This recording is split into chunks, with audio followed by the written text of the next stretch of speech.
আসসালামু আলাইকুম। আলহামদুলিল্লাহ আলহামদুলিল্লাহ। আল্লাহুম্মা সাল্লি আলা সাইয়্যিদিনা মুহাম্মদ ওয়া আলা আলি মুহাম্মদ কামা সাল্লাইতা আলা ইব্রাহিম ওয়া আলা আলি ইব্রাহিম ইন্নাকা হামিদুম মাজিদ। সবাই নিশ্চয়ই অনেক ভালো আছেন। সবাইকে আন্তরিক প্রীতি এবং শুভেচ্ছা রইল, অনেক অনেক দোয়া। আমরা মুসলমান, আর আমাদের জন্যে মহাগ্রন্থ আল কোরআন হচ্ছে আমাদের জীবনের চলার পথের পথ প্রদর্শক। আজকে আল কোরআন নিয়ে আমরা কিছু আলোচনা করব।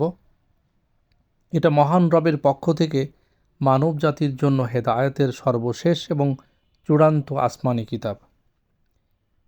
এটি মহানবী মুহাম্মদ সাল্লাল্লাহু আলাইহি ওয়াসাল্লামের উপর নাজিল হয় মানুষের হেদায়েত, জীবন ব্যবস্থা এবং মুক্তির পথ নির্দেশ হিসাবে।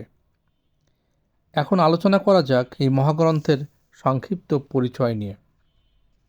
এই মহাগ্রন্থের নাম হলো আল কোরআন বা কোরআনুল মজিদ বা আল ফুরকান, যার বাংলা অর্থ বারবার পাঠ করা বা সত্য মিথ্যার মধ্যে পার্থক্যকারী ইত্যাদি। এটার নাজিলকারী মহান আল্লাহ সুবহানাহু ওয়া তাআলা,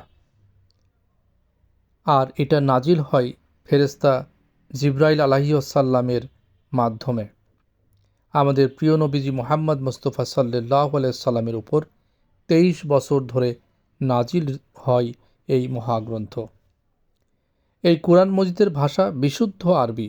এটাতে 114টি সূরা, 3236টি আয়াত এবং 30টি পারা রয়েছে।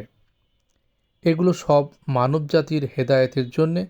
এখানে জন্ম থেকে মৃত্যু পর্যন্ত সামাজিক, রাজনৈতিক, অর্থনীতি, পরিবার নীতি, বিবাহ শাদী, সম্পত্তি বন্টন, এমন কোনো বিষয় নেই যা এখানে আলোচনা করা হয় নাই।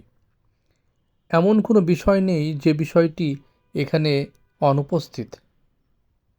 এটা হলো সম্পূর্ণ জীবন বিধান। এখানে আছে শান্তি আর মানবতার এক সরল পথ।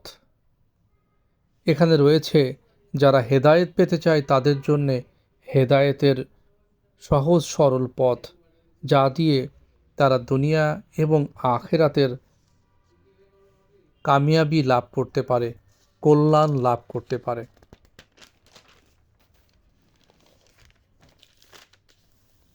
ব্যক্তিজীবন, পরিবার, সমাজ, রাষ্ট্র এবং শুধু এই দুনিয়াবি জীবন নয়, পরকালের জীবনের সকল বিষয়ে পুঙ্খানুপুঙ্খ দিক নির্দেশনা আছে এই মহাগ্রন্থে।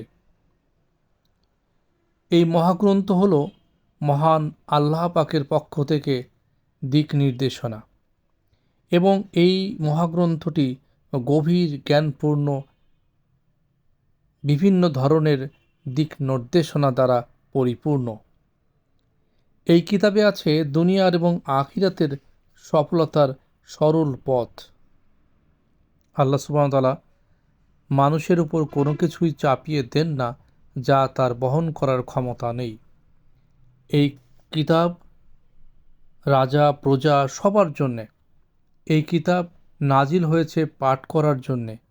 এই কিতাব নাজিল হয়েছে এই কিতাব পাঠ করে এখান থেকে জ্ঞান আহরণ করে যে পথে চললে সহজ সরলভাবে সে পরকালের কামিয়াবি এবং দুনিয়ার কামিয়াবি লাভ করতে পারে, সেই জন্যে।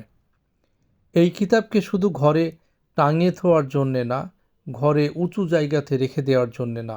এই কিতাব নাজিল হয়েছে মানবতার হেদায়েতের জন্যে। আসুন আমরা এই কিতাবকে আঁকড়ে ধরি এবং এখান থেকে হেদায়েত গ্রহণ করি। সবার জন্য অনেক অনেক শুভকামনা। আসসালামু আলাইকুম ওয়া রাহমাতুল্লাহি ওয়া বারাকাতুহু।